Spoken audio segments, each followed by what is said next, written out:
Bonjour, c'est Dominique. Je suis en train de travailler sur un petit livre. Regardez, c'est joli. Là, je suis en train de faire des petits livres pour passer mes chutes. Alors, j'ai des restants de chutes. Si vous vous rappelez l'album Cérémonie que j'avais fait, c'est mon album préféré de tous ceux que j'ai fait à date dans ma vie.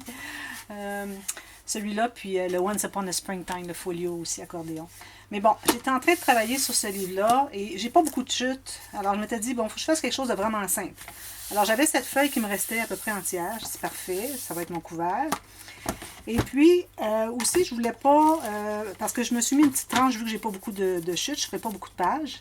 Puis, j'avais pas envie de faire les fameuses pages pochettes que je fais souvent. Alors, pour changer, et aussi pour économiser du papier, parce que je voulais pas utiliser trop de papier. Parce qu'on fait quand même attention, hein, ça coûte cher le papier, puis bon, quand on peut essayer d'économiser, tant mieux. Alors, j'ai pensé que, vu que je voulais économiser du papier, que je ferais une page très non conventionnelle. Alors, vous allez voir, ça change, pour ça j'ai écrit dans le titre, ça change, c'est que, vous voyez ma page, c'est juste ça. Alors, je vais vous montrer comment ça fonctionne. Alors, moi, vous savez, je travaille toujours avec des feuilles 8,5 par 11 en pouces ou 21,6 par presque 28 cm.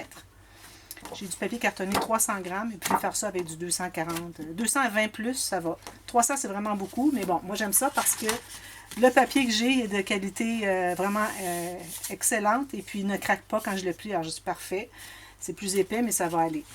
Alors, je voulais prendre juste une feuille pour faire mes pages. Mais là, si je prends une feuille, je vais le mettre dans ce sens-ci, comme ceci. Ça, c'est des doublures de pages que j'ai fait. Alors, j'ai tout fait mon couvert, comme on fait d'habitude. Alors, si je prends ma feuille dans ce sens-ci, c'est pas suffisamment haut. Alors, je devrais quand même aller jusqu'à peu près en haut ici, de ici à ici. Alors, je pourrais la prendre dans ce sens-ci, couper tout juste ce dont j'ai besoin, puis je verrai après ça ce qui me reste, ce que je ferai avec ça. Alors, c'est ce que j'ai fait. Alors, j'ai coupé la hauteur ici, je vais vous le donner, la mesure, au cas où vous voudriez savoir. 9 pouces et 1,8 en centimètres, ça donne 23 cm. Alors, j'ai coupé ma feuille comme ça. J'ai finalement eu cette feuille-là. J'ai dit, bon, qu'est-ce que je fais avec ça? Alors, j'ai dit, je préfère une demi-page, puis une page complète. Alors, j'ai dit, bon, ce que je vais faire, c'est que je vais me faire une ligne de pliure vis-à-vis la largeur de ma doublure de page. Alors, la doublure de page, c'est important que ça se contienne à l'intérieur ici. Alors, il faut que ça puisse fermer l'album. Okay? Il faut que ça bouge comme ça. Puis, il ne faut pas que ça dépasse la page, le couvert, c'est certain. Alors, je me suis gardé comme un demi, peut-être 2 mm au maximum. Alors, je vais travailler pour la largeur de ma page sur les doublures de page. Alors, j'ai fait une ligne de pliure, exactement là où j'avais besoin. Ensuite, j'ai dit, je vais me faire un gousset d'aisance, parce que j'aime, vous savez, comme mes pages se plient. Même si l'album est petit, je veux toujours que mes pages se plient. Alors, je me suis fait un gousset d'aisance de 1 cm, 9 mm. Ouais, 9 mm ou 3/8 de pouce. Ensuite, j'ai dit, bon, ça, je vais coller, je vais faire comme la page la plus facile au monde. Alors, si vous voulez, André va vous mettre ici, en lien, comment fabriquer la page la plus facile au monde. Alors, ça ressemble beaucoup à ça. Alors, je me suis fait un espace ici d'1/4 de pouce ou de 6 mm. Ça, cet espace-ci, quand ça va être plié tout, ça va être collé sur la tranche ici. Okay? Ensuite, ce qui me reste ici, j'ai fait encore mon même gousset d'aisance de 9 mm ou 3/8 de pouce. Puis ensuite, c'est ce qui me restait. Alors, si vous avez des papiers 30-30, vous allez pouvoir faire la même chose. Il va vous rester un petit peu plus ici. C'est correct, même si ce n'est pas toute la largeur ici. Moi, j'improvisais, là. Hein? Je travaillais là-dessus, puis je faisais pas de tuto parce que, bon, j'ai fait beaucoup de petits livres dernièrement. J'ai fait des tutos de 5 livres différents. J'ai dit, bon, ça va, je vais en faire d'autres pour passer mes chutes, mais bon, je vais faire autre chose un petit peu pour m'amuser toute seule. Bon, alors, j'ai dit, je vais faire ces lignes-là. Alors là, j'ai toutes fait ces lignes-là. Alors, je vais les plier pour vous montrer ce que ça donne. Alors, une ici pour le gousset d'aisance, ici pour l'attache à la tranche, et puis un autre gousset d'aisance pour la deuxième page, parce que ça se trouve être une page quand même, tout ça. Là. Alors, là, je me trouve à avoir la partie ici qui va être collée sur la tranche. Ici, j'ai un gousset d'aisance pour que mes pages se couchent, comme ceci, quand on les tourne. Alors là, je dis, qu'est-ce que je vais faire? Alors ici, ce côté-là, bon, je dis, bon, je verrai plus tard. Peut-être juste des espaces photos, parce que j'ai vraiment pas beaucoup de chutes. J'ai 2 feuilles, puis j'ai des petites cartes, puis des petits carrés, des petits morceaux qui restent. Alors vraiment pas beaucoup. Alors j'ai dit, je ne veux pas faire trop compliqué. Alors, j'ai dit, je vais faire ici, alors je ferai peut-être juste des espaces photos ici, mais pour ce qui est de cet endroit ici, j'ai pensé faire une pochette pour pour mettre quelque chose à l'intérieur. Alors, ce que j'ai fait, c'est que j'ai pris une bande un peu plus étroite que ce que j'ai de plateau ici. OK? Juste un peu plus étroite pour que ça soit facile d'entrer quelque chose, qu'on voit où est-ce qu'il est l'ouverture, finalement. Puis, j'ai fait la même largeur, j'ai fait une ligne de pliure, puis 1 cm chaque côté environ pour la couture. Alors là, je vais biseauter. Passer mes marques. Là, j'étais en train de faire ça, j'ai dit, ah, peut-être que ça intéresserait mes abonnés. J'ai dit, je vais faire un tuto express avec ça, finalement. Parce que quand je fais du scrapbooking, je pense toujours à vous autres, puis je me dis toujours, peut-être qu'ils aimeraient savoir comment est-ce que j'ai fait ça. Surtout que j'ai dit que tout ce que je faisais maintenant, je faisais des tutos. Mais là, bon, j'ai fait beaucoup de ces petits livres. J'ai dit, bon, il y en a quand même 5 modèles. Moi, je vais m'amuser à faire des petites choses comme ça aléatoires. Alors là, mon côté ici, je vais le coller tout juste à l'intérieur, côté page, de mon pli. Et puis, mes coutures. Bon, ici, ici. Il faut que je vois mon pli. Tout juste voir le pli. Je vais vous montrer quand ça va être installé. Ça, en passant, c'est un projet très facile. Hein? C'est pas que je ne vais pas faire le tuto de tout le projet au complet parce que une fois que vous savez comment bâtir la base du livre, vous savez comment mettre des doublures de pages, puis faire la page que je fais là. Après ça, vous pouvez faire ce que vous voulez. C'est la base finalement. Après ça, vous improvisez. Alors là, je me trouve à avoir une pochette. Là, ici, moi, j'avais arrondi le coin de l'autre. Alors, je vais le faire ici. Même si c'est pas beaucoup, ça vaut la peine. Là, ici, c'est certain que quand je vais mater ici pour qu'on voit un papier design, puis je vais l'entrer, puis ça va cacher les coutures. Donc, c'est pas nécessaire de biseauter les coutures. Alors, je vais mettre un morceau d'environ 1 ou 2 cm total à l'intérieur avec les coins biseautés. Arrondis, c'est-à-dire. Alors là, j'ai ma page. Ensuite, j'ai dit, bon, qu'est-ce que je ferais bien de ce côté-ci? C'est bien beau ici pour mettre une carte. Je vais mettre une belle grande carte ici. Mais qu'est-ce qu'on fait ici? Alors là, j'ai pensé tout simplement à ajouter un rabat. C'est comme si ça faisait une autre page. Alors, vous voyez, le morceau ici, même que mon morceau, il est plus étroit que ma page. C'est correct. Moi, quand je vais mater jusqu'à 1 mm du bord ici. Ça va être joli. Ça va faire différent de ce qu'on a toujours. Même, vous pourriez la coller ici. Ça ferait une pochette. Mais moi, je voulais vraiment avoir quelque chose de ce côté-là.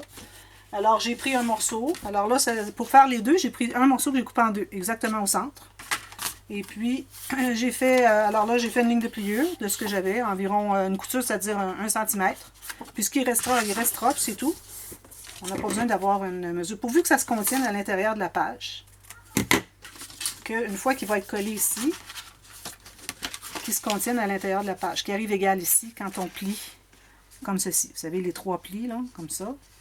Puis que moi, je vais mettre ici sur le bord de la pochette de l'autre côté. Il faut que ça se contienne à peu près. Il peut y avoir 1 mm, c'est pas grave. Au pire, vous l'enlevez le millimètre si vous voulez. Alors, tout ce qu'il me reste à faire, c'est de coller ma page.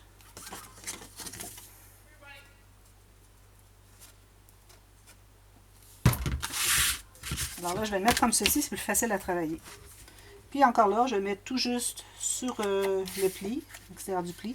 Puis, je vais aligner en haut, en bas, ici à peu près centré, c'est-à-dire en haut, en bas. Pour que ça soit quand même centré. Un petit peu, hein? On aurait pu le mettre soit en haut, soit en bas, mais bon, je voulais quand même le centrer. Alors, on me trouve ici. Ici, je vais arrondir mes coins. Je vais probablement le faire ici, mais j'attends de savoir qu'est-ce que je vais faire. Si je décide de faire une pochette, je vais être bien contente de ne pas avoir arrondi le coin ici. Ou peut-être, si jamais je l'avais arrondi, ben, je pourrais mettre la pochette tout juste à la fin de l'arrondi. Quand ça commence à être droit, je la colle tout juste là. C'est correct. Alors, c'est ce que ça donne. Alors, j'ai une pochette comme ça, comme ça. Puis, ce que je peux faire, c'est que je peux les mettre comme ceci, quand je vais les poser dans mon album. Il faut que ça ne soit pas la même chose qui se répète 2 fois, mais on a les deux comme ceci qui sont comme en miroir, finalement. Ou je pourrais les mettre comme ça, si je décide d'avoir la même chose 2 fois. Mais je crois que je vais les mettre en miroir, je trouve ça intéressant. Puis, je me suis fait un cahier journal. Alors, j'ai pris 5 feuilles de papier teinte au thé pour faire un cahier. J'en ai fait 2 cahiers. J'ai cousu, ici, 3 points d'attache et j'ai cousu 2 cahiers. Alors ça, c'est la technique, je ne crois pas l'avoir déjà faite. Je vais voir, je vais aller regarder mes tutos express. Puis si je ne l'ai pas faite, je la referai parce que j'ai d'autres petits livres à faire. Alors je vous ferai le tuto express, comment coudre 2 cahiers comment coudre 2 cahiers de feuilles dans un petit cahier qu'on veut faire. Puis si je la trouve déjà faite, je vais vous la mettre dans la boîte de description ici, le tuto, comment faire ça. Alors moi, je me trouve à avoir ça ici. Ce que je vais faire, c'est que je vais mettre une bande ici. Puis je vais mettre un petit gousset d'aisance. C'est ce que je vais faire finalement. Alors, je vais mettre une bande avec un gousset, comme on a fait ici. Ici.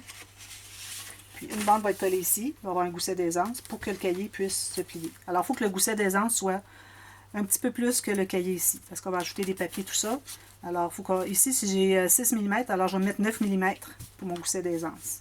Vous allez le voir dans le dévoilement, quand vous allez voir ce petit cahier-là, ce petit livre-là. Parce que bon, j'en fais 3 ou 4, puis je vais faire un dévoilement pour les 3 en même temps. Alors, je vais me trouver à mettre ma page comme ceci, avec la petite carte comme ceci. Ensuite, il va y avoir lui. Ensuite, il va y avoir lui. Puis, ça va être collé bien réparti également sur ma tranche ici. 1, 2, 3. Je vais laisser un petit peu l'espace là. Et puis, ça va faire des pages qui se couchent bien. Ça va faire un super beau petit livre. Avec les cartes dans les doublures de pages. Puis, une petite carte ici à l'intérieur. Le reste des espaces photos. Pas d'interaction. Alors ça, c'est un projet pour débutants qui peut être très, très intéressant. Alors, si jamais vous voyez qu'il y a des questions, vous pouvez me les poser. Si je vois que c'est un petit peu difficile, puis il aurait fallu que finalement que je le fasse au complet. Alors, peut-être j'en referai un autre au complet. Dites-le moi. Puis, je le ferai au complet finalement, jusqu'à la fin, parce que là, je ne le colle pas. Là. Alors, j'en ferai un autre, parce que j'ai toujours des chutes de toute façon. Alors, je ferai un autre livre, puis je vous le ferai au complet. À partir de cette étape-ci, avec ça fait, alors je ferai la suite finalement. Alors, dites-le moi, puis je vous le ferai. Alors, tout ça, ça va entrer ici. Regardez, ça fait un beau petit livre. Puis, je vais continuer à décorer ici. J'ai des perles comme ça. Regardez, ça va être joli. Pêche, je vais aller chercher toute le pêche qu'il y a dans mon design ici. Coller juste à côté ici. Alors voilà, alors j'ai pensé que ça pourrait vous intéresser et puis j'espère que vous allez le réaliser. Puis ces questions, posez-les moi, ça va me faire plaisir. Alors ce tuto express va être ajouté dans la playlist des tutos express. Allez les voir, surtout les nouveaux parce qu'il y a tellement de techniques, c'est comme un dictionnaire. Vous pouvez apprendre tout plein de choses avec ça. Des techniques de base, des trucs. Alors quand vous arrivez à faire des travaux, bien, vous avez la base et puis là il y a des questions parfois pour y avoir, des difficultés. Là, vous trouvez à toutes les régler d'un coup parce que vous l'avez tout appris. Alors c'est comme un cours préliminaire ou c'est comme une introduction finalement au scrap. Vous allez avoir plein de techniques à apprendre. Alors, je vous recommande fortement de le faire. Puis, si vous avez des questions, vous pouvez toujours me demander. Ça me fait super plaisir que je réponds à tout le monde. Alors, merci beaucoup d'avoir regardé. À bientôt. Bye bye.